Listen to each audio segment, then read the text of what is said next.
بسم اللہ الرحمن الرحیم۔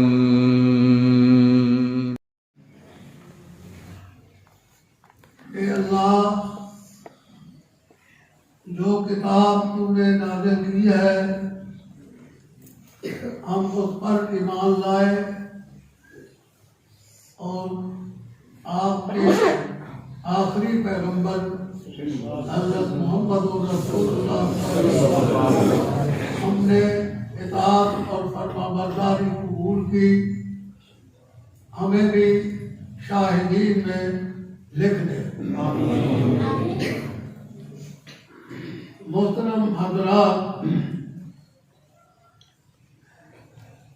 آج بہت بڑا ہمارے امیر محترم مدد العالی نے جامع خطاب فرمایا۔ میرا انداز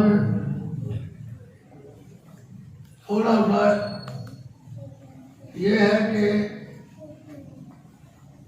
وہ تو بڑی شخصیت ہے، ہماری جماعت کے ادیب خطیب بھی ہیں اور ہم تو چٹائیوں پہ بیٹھنے والے ادنا طالب علم ہیں۔ بخاری شریف کے بارے میں یہ بتانا چاہتا ہوں کہ امام بخاری رحمۃ اللہ علیہ جب انہوں نے علم کے اندر قدم رکھا تو جب عبور کیا تمام علوم کو، حدیث پاک کے علوم کو بھی، تو انہوں نے اس وقت جو کتابیں لکھی ہوئی تھی، کوئی مصاحف اور کوئی اس طرح کے مجموعے، انہوں نے ان کو دیکھا تو ان کو تسلی نہ ہوئی کہ قرآن مجید کو جس طرح یقین اور ایمان کے ساتھ ہم پڑھتے ہیں، ان رسائل میں اس طرح کی پختہ باتیں نہیں ہیں، تو ایسی کتاب ہونی چاہیے جس پر تمام دنیا ان کو اطمینان ہو کہ یہ واقعی اچھی کتاب ہے، صحیح کتاب ہے۔ یہ ذہن بنائے ہوئے تھے کہ ان کے استاد محترم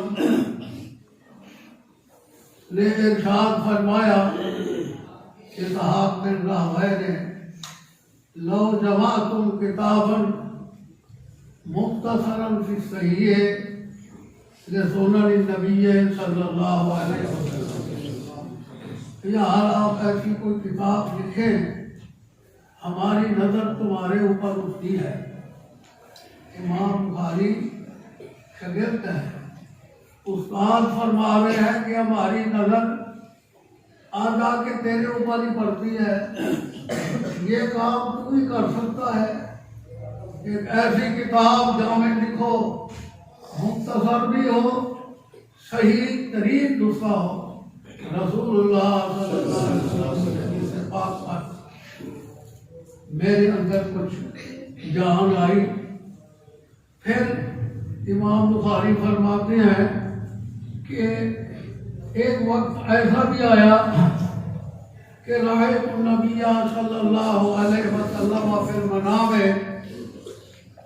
مجھے خواب میں رسول پاک صلی اللہ علیہ وسلم سے زیارت ہوئی، وَأَنَا وَاقِفٌ بَيْنَ يَدَيْهِ، میں آپ کے سامنے عاجزانہ طور پر کھڑا ہوں، وفی یدی مروحۃ، میرے ہاتھ میں پنکھا ہے، اس پنکھے کے ذریعے سے اذوب بہا عنہ، کوئی ایسی چیزیں ہیں جو غیر مناسب ہیں ان کو میں دور کر رہا۔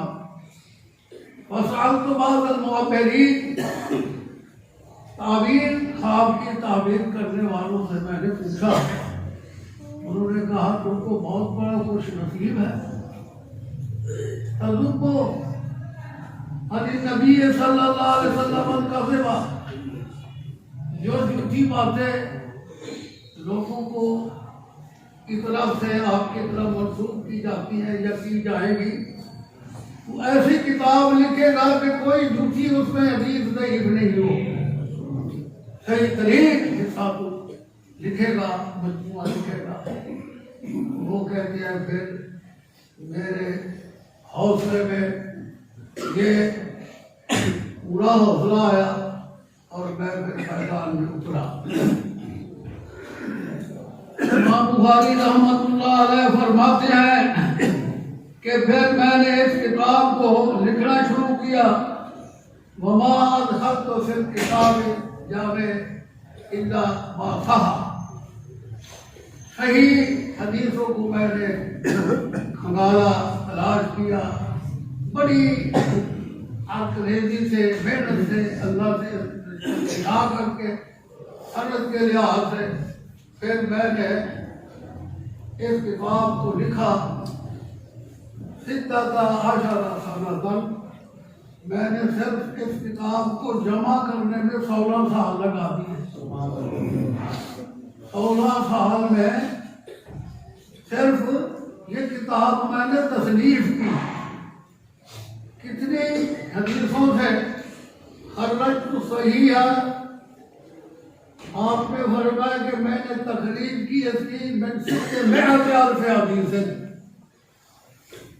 6 لاکھ حدیث تو میرے علم میں تھی، میرا ذخیرہ تھا صحیح حدیث کا 6 لاکھ، کتنی 6 لاکھ حدیث کا ذخیرہ، اس میں سے میں نے انتخاب کیا، اور باقی بھی صحیح تھی، لیکن ان کو میں نے چھوڑا لحاظ پورے کہ اتنا بہت بڑا لطیف کتاب نہ بن جائے، بلکہ مختصر بھی ہو اور لب لباب مزید تھا۔ کر کے بتاؤں گا کہ اس حدیث سے میں نے یہ مسئلہ سیکھا ہے، اور پھر امام بخاری نے ایک ایک آیت، ایک ایک حدیث کو مختلف انداز میں بابوں میں بیان کیا ہے۔ وہ کیوں؟ وہ ہمیں ٹریننگ دی ہے، ہمیں اس چیز کی طرف لگایا ہے کہ تم پڑھنے والوں تم بھی اجتہاد کر سکتے ہو۔ مسلمانوں میں اجتہاد جو ہے وہ جاری ہے، جیسے جہاد جاری، اسی طرح اجتہاد بھی جاری ہے۔ لوگ اہل حدیثوں کو کہتے ہیں کہ یہ تو فقہ نہیں مانتے، اجتہاد کے قائل نہیں ہیں۔ اللہ کے بندوں، امام بخاری ہمارا پیشوا ہے، انہوں نے جو بخاری ہمیں دیا اور ہم پڑھا رہے ہیں، ہم اجتہاد اس بخاری سے سیکھ رہے ہیں۔ بخاری ہمیں اجتہاد سکھا رہا ہے کہ آنے والے لوگوں قیامت تک جو مسئلہ بھی تمہارے پیش آئے، ایک بخاری کو پڑھو تمہیں حل ملے گا اس کا۔ یہ بخاری اجتہاد کی کتاب ہے۔ فقہ البخاری فی تراجم ہی، یہ ایک پوری امت کا اس میں اتفاق ہے کہ فقہ البخاری فی تراجم ہی۔ آگے امام بخاری نے اپنے موقف کے لیے ایک آیت پیش کی، باب بدء الوحی شروع کی، تو بدء الوحی میں پہلی آیت جو پیش کی، انا اوحینا الیک کما اوحینا الی نوح والنبیین من بعدہ، اے میرے محبوب ہم نے آپ کی طرف وحی کیا ہے۔ کون سی وحی؟ لغوی نہیں، شرعی، وہ وحی جو انبیاء کی طرف ہوتی ہے، تورات کی شکل میں ہوئی، زبور انجیل پہلے انبیاء کی طرف ہوئی، وہ وحی۔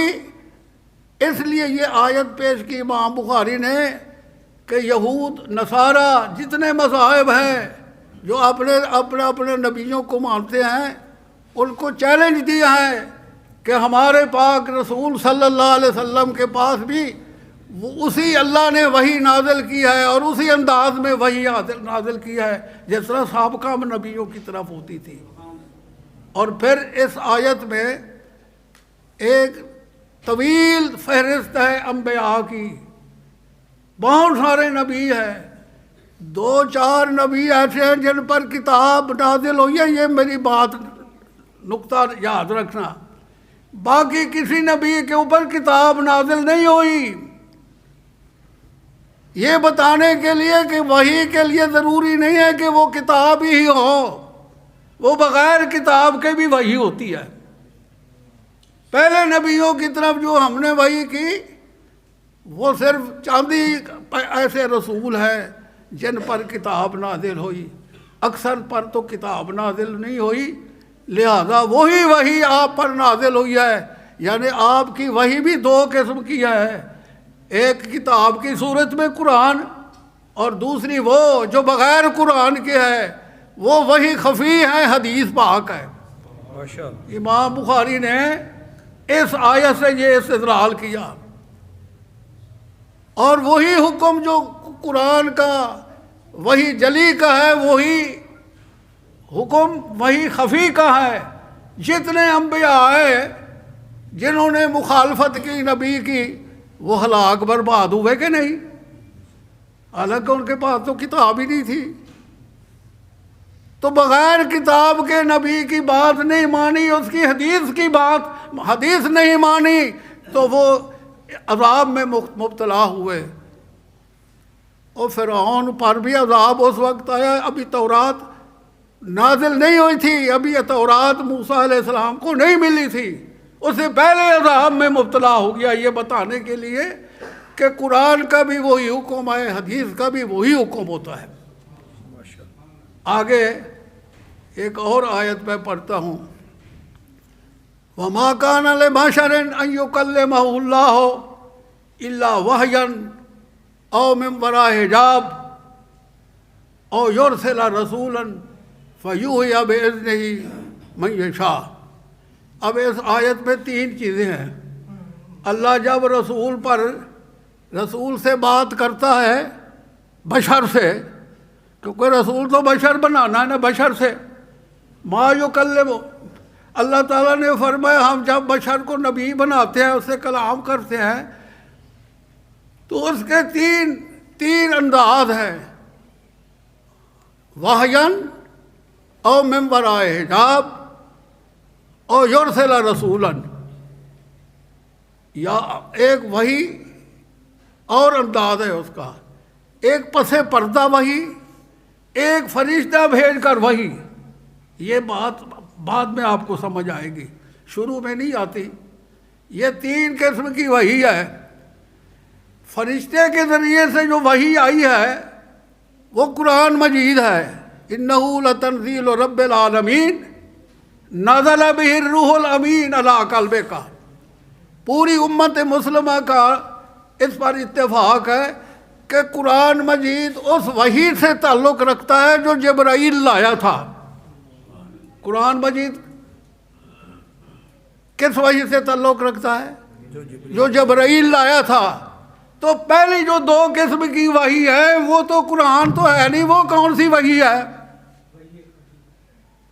وہی قرآن میں 3 وحیوں کا ذکر ہے، 9۔ جبرائیل کے ذریعے سے جو وحی آئی وہ تو قرآن ہے، باقی کون سی چیز ہے؟ وہ وحی خفی ہے، حدیث ہے۔ جو لوگ کہتے ہیں ہم قرآن مانتے ہیں، بھی قرآن کیا مانا تم نے؟ قرآن میں تو 3 قسم کی وحی کی قسمیں ہیں۔ جبرائیل، قرآن کا تعلق تو جبرائیل کی وحی سے ہے، باقی وحی کون سی چیز ہے؟ وہ حدیث پاک ہے۔ اور ایک اور بات بھی سنو، قرآن جبرائیل کی وحی سے مختص ہے، لیکن جبرائیل کی وحی صرف قرآن سے مختص نہیں ہے، وہ عام ہے، یہ بات سمجھو۔ جبرائیل قرآن بھی بولتا تھا، حدیث بھی بولتا تھا، قرآن بھی لاتا تھا، حدیث بھی۔ یہ نہ سمجھو بھئی جبرائیل پھر حدیث نہیں لاتا ہوگا، نہیں، قرآن صرف جبرائیل کے ساتھ خاص تھا، ویسے نہیں قرآن اترتا تھا۔ لیکن جبرائیل قرآن کے علاوہ بھی وہی لاتا تھا۔ بخاری میں یہی ساری باتیں آئے گی کہ فلاں موقع پر جبرائیل حدیث لایا، فلاں موقع پر حدیث لایا۔ تو گویا وحی کی 2.5 درجہ کی جو وحی ہے وہ حدیث ہے، اور آدھا درجے کی جو وحی ہے وہ قرآن ہے۔ آدھے درجے کی وحی قرآن ہے، باقی 2.5 قسم کی درجے کی وہ حدیث پاک ہے۔ اس کا انکار کر دینا کام کی مسلمانی ہے۔ میرے محترم حضرات، یہ بات تو میں نے بتائی آپ کو۔ امام بخاری نے یہ بات بدء الوحی میں اس لیے ہمیں شروع کیا بخاری کو۔ ہاں جی اچھا جی، اب دیکھو شروع میں وحی کیوں لائے ہیں؟ امام بخاری نے کہا کہ جتنی شرعی باتیں ہیں وہ وحی سے تعلق رکھتی ہیں۔ اگر وحی کے ساتھ تعلق رکھتی ہیں تو وہ شریعت بن سکتی ہے، اور اگر رائے کے ساتھ تعلق رکھتی ہے، انسانی فقہ کے ساتھ تعلق رکھتی ہے، تو اس کا دین سے تعلق نہیں ہے۔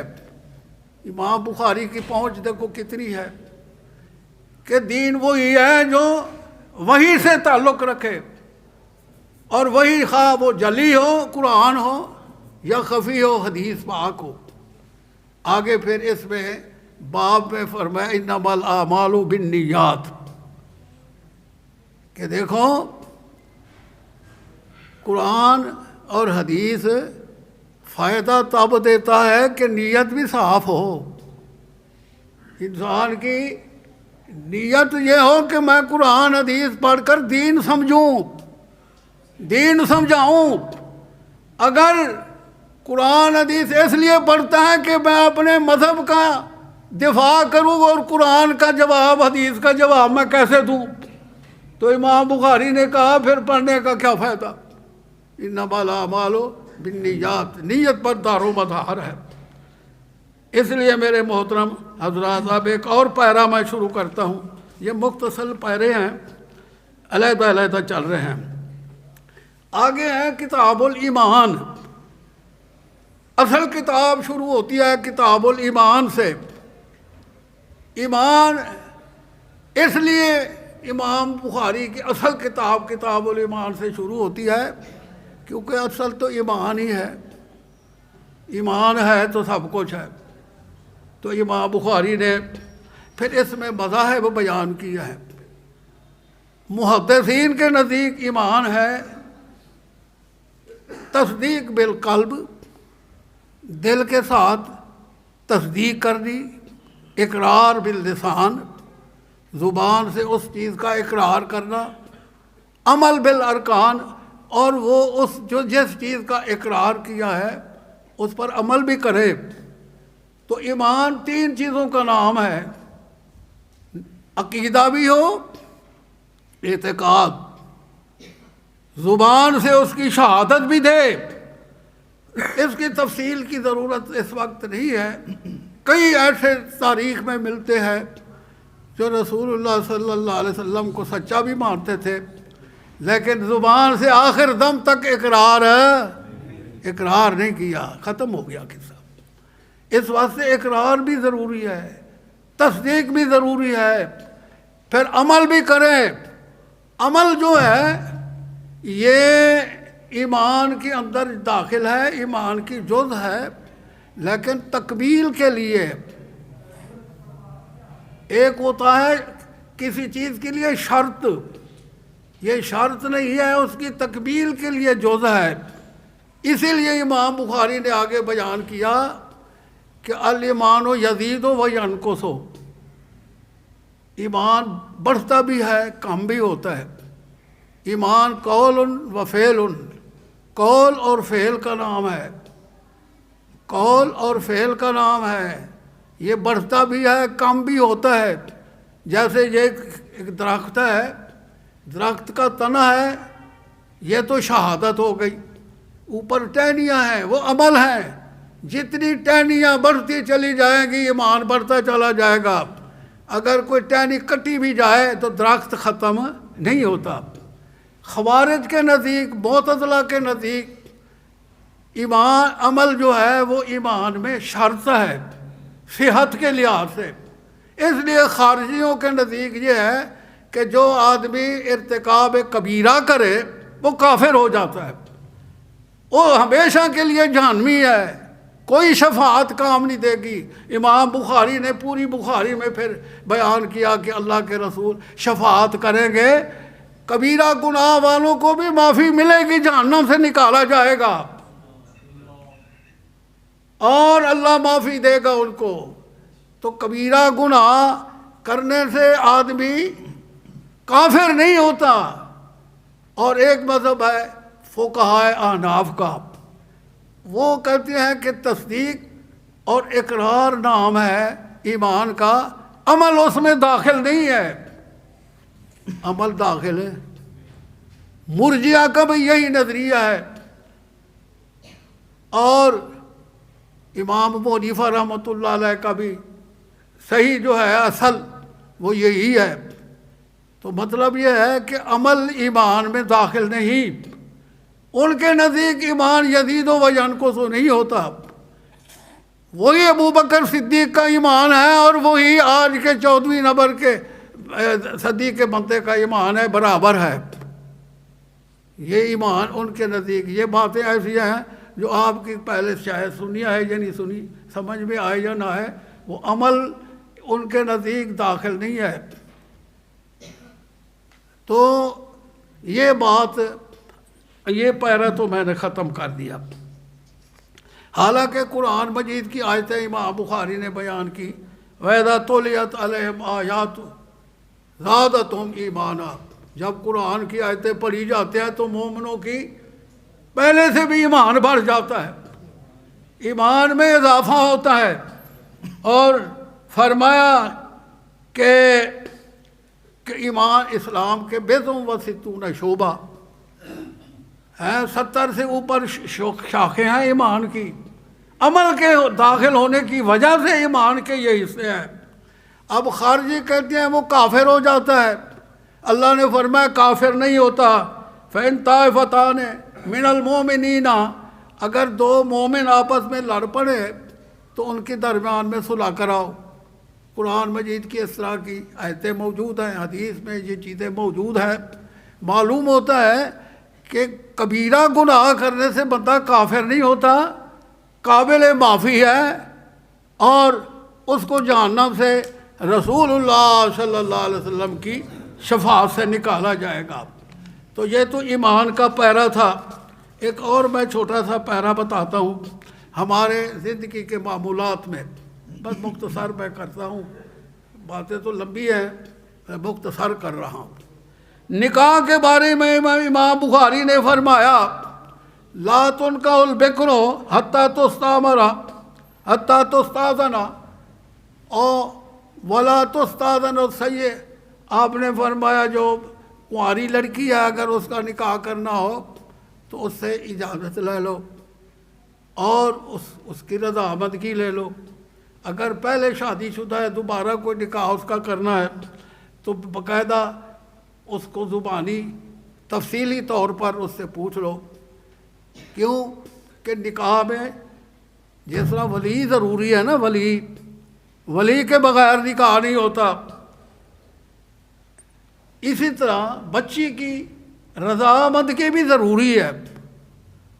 ایک بچی نبی علیہ السلام کی خدمت میں آئی، خنسا نامی، وہ کہنے لگی کہ میرے باپ نے نکاح کر دیا ہے، وہاں کہا رہا تو میں تو پسند نہیں کرتی، فرد دا نکاح۔ نبی علیہ السلام نے اس کا باپ کا کیا ہوا نکاح رد کر دیا کہ عجیب آدمی ہے تو، بچی راضی نہیں ہے۔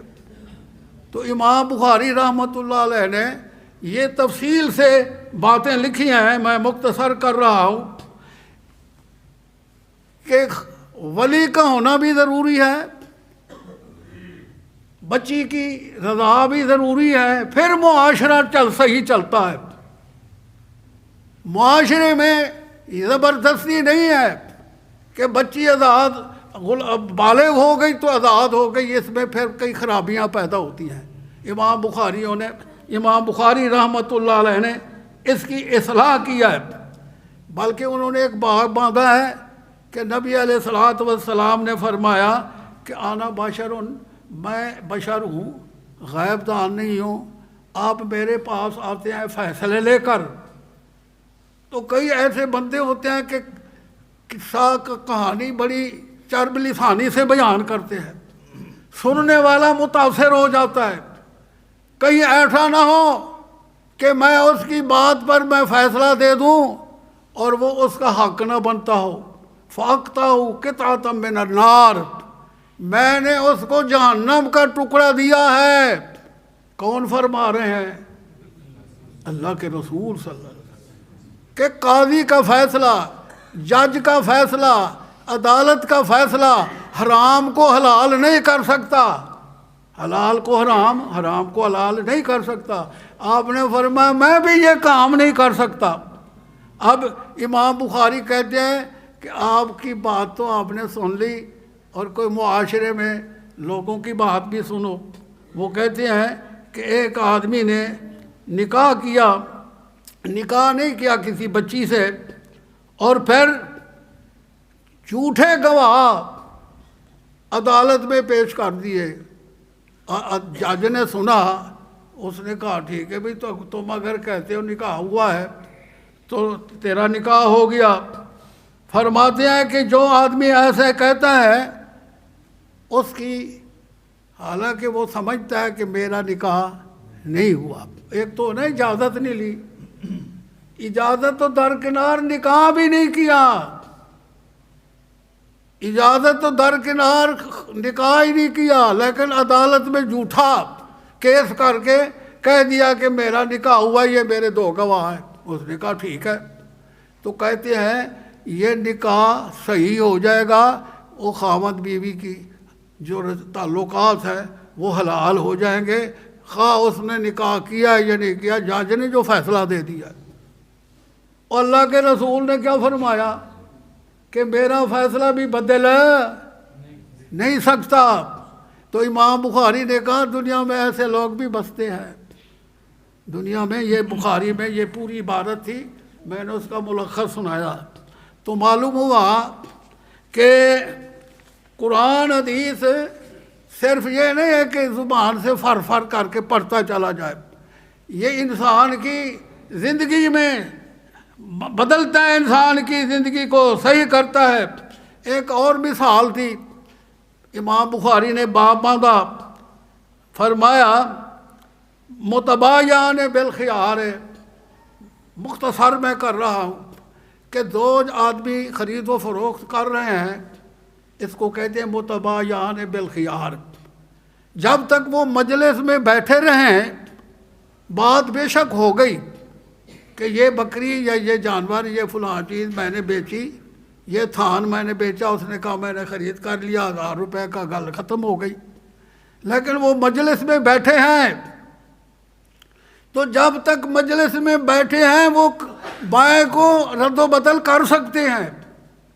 یہ بات بھی سن لو، امام بخاری نے یہ باب باندھا اور یہ حدیث پیش کی، ما لم یتفرقا، جب تک جدا نہ ہو۔ عبداللہ بن عمر اس حدیث کے راوی ہے، وہ کہتے ہیں کہ جس بائے کو میں کرتا اور مجھے نفع معلوم ہوتا نا، تو میں گفتگو کو بدل کرنا وہاں سے اٹھ کر چلا جاتا کہ بائے پختہ ہو جائے، اگر میں بیٹھا رہوں تو شاید اس کے خیال میں آ جائے تو بائے وہ ختم کر دے۔ تو معلوم ہوا کہ اختیار ابدان کا ہے، بدن کا، مجلس بدلنے کا ہے۔ بات سمجھو کہ دو آدمی جب تک مجلس میں بیٹھے رہیں بات کو بدل سکتے ہیں۔ اس حدیث کا راوی عبداللہ بن عمر ہے، تو وہ اس حدیث کا یہ مفہوم سمجھتے ہیں کہ جب تک وہ مجلس قائم ہوگی رد و بدل کا اختیار ہے۔ اس کو سمجھانے کے لیے پھر وہ وہاں سے اٹھ کر چلے جاتے تاکہ بیع پختہ ہو جائے۔ اب یہ حدیث پوری کی پوری بیان کرنے کے بعد شاہ ولی اللہ رحمۃ اللہ علیہ فرماتے ہیں کہ ایسے بندے بھی میں نے دیکھے ہیں کہ حدیث صحیح ہے. جامع ترمذی کے اوپر ایک کتاب حاشیہ لکھا گیا، اس کو تقریر ترمذی کہتے ہیں. وہ محمود الحسن شیخ الہند دارالعلوم دیوبند کے شیخ تھے، ان کی طرف منسوب ہے. تو وہ شاہ ولی اللہ کہتے ہیں کہ امام شافعی کا موقف تھا کہ جب مجلس بدل جائے تو اس وقت تک بات بدل سکتے، بائے کو ختم کر سکتے ہو. احناف کہتے ہیں کہ جب بات ختم ہو گئی، دوسری بات شروع ہو گئی، مجلس نہیں بدلی تو اس وقت بھی بات نہیں ختم وہ بائے ختم نہیں کر سکتے، پختہ ہو گئی. شاہ ولی اللہ نے کہا جو حضرت عبداللہ بن عمر نے مسئلہ سمجھا ہے، جو حدیثوں سے بات ثابت ہوتی ہے، سمجھ آتی ہے، وہ تو یہی ہے مجلس کا بدلنا. تو امام شافعی کا موقف صحیح ہے. آگے لکھتے ہیں محمود الحسن دیوبند کے شیخ الحدیث، ان کے حوالے سے اسی کتاب میں، یہ انہی کی کتاب ہے تقریر ترمذی، وہ کہتے ہیں مسئلہ تو یہی صحیح ہے. عبارت میں پڑھتا نہیں ہوں اس لیے کہ ٹائم ختم ہو گیا ہے. مختصر عبارت کا مفہوم یہ ہے کہ حدیث تو صحیح ہے، شافعی کا موقع بھی صحیح ہے، اور یہ تبدیلی جو ہے بدن کی ہے، زبان کی نہیں ہے، یہ ترجیح مذہب شافعی ہے. اور آگے کہتے ہیں الحق والانصاف ان ترجیح علی شافعی، حق اور انصاف دیکھو تو امام شافعی موقف صحیح رکھتا ہے. لیکن ہم کیا کریں؟ فرماتے ہیں ہمارے اوپر کہتے ہیں وَنَحْنُ مُقَلِّدُونَ عَلَيْنَا تقلید ابی حنیفہ تھا، ہم تو امام ابو حنیفہ کی تقلید کو چھوڑ نہیں سکتے، چاہے حدیث میں کیسا بھی آ گیا ہے. یہ دنیا میں اس طرح کے لوگ بھی رہتے ہیں. امام بخاری نے یہ چیزیں صحیح کی ہیں، اس لیے امام بخاری کی بخاری پڑھنے والے پڑھتے تو ہیں لیکن دل میں تسلی نہیں ہوتی، اور کہتے ہیں ہماری اس نے بے کنی بھی بڑی کی ہے، ہمارے مذہب کی کھوج بھی بڑی لگائی ہے اس نے. یہ بات ختم کرتا ہوں میں آخر میں. ایک عقیدے کی بات سن لو. امام بخاری نے عرش کے بارے میں بیان کیا، الرحمن علی العرش استوی، کہ اللہ عرش پر ہے. آگے فرماتے ہیں امام بخاری کہ استوا کا معنی کیا ہے؟ علی العرش، ارتفع علی العرش، اللہ عرش کے اوپر ہے. اب دیکھو یہ مسئلہ بھی آج کل چل رہا ہے، مناظرے بھی ہو رہے ہیں کہ اللہ ہر جگہ ہے یا عرش پر ہے. اللہ عرش پر ہے، اس کی ذات عرش پر ہے، اس کا علم محیط ہے ہر شے کو، اس کی قدرت محیط ہے ہر شے کو. اللہ اس طرح نہیں ہے کہا. بعض کہتے ہیں کہ اللہ حلول کر گیا ہے، ہمارے اندر ہے، حلولی مذہب ہے.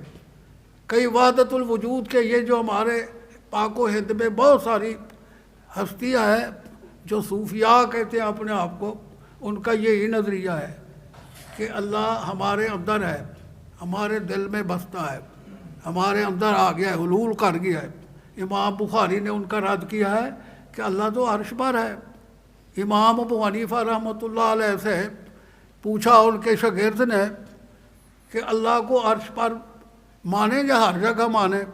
انہوں نے کہا اللہ عرش پر ہے، والعرش فوق السماوات والارض، عرش آسمانوں اور زمین، آسمانوں سے اوپر ہے. اور جو کہتے ہیں کہ اللہ تعالیٰ ہر جگہ ہے عرش پر نہیں ہے فقط کفر، وہ فتویٰ لگا دیتے ہیں. اس لیے میرے محترم حضرات، امام بخاری نے عقیدے کی اصلاح بھی فرمائی. یہ بخاری ہم جب پڑھتے ہیں تو یہ چیزیں کھنگالتے ہیں، ہمارا ذہن بنتا ہے، عقیدہ بنتا ہے. تو یہ بات بھی میں آپ کو بتا دوں کہ اللہ ہر جگہ نہیں ہے، اللہ عرش پر ہے، اس کی قدرت، اس کا علم. پھر امام ابو حنیفہ نے کہا، اس نے کہا بھئی یہ قرآن میں ہے نحن معکم انا معکم، اللہ کہتا ہے میں تمہارے ساتھ ہوں، تو عرش پر کیسے ہوا؟ وہ تمہارے ساتھ ہے۔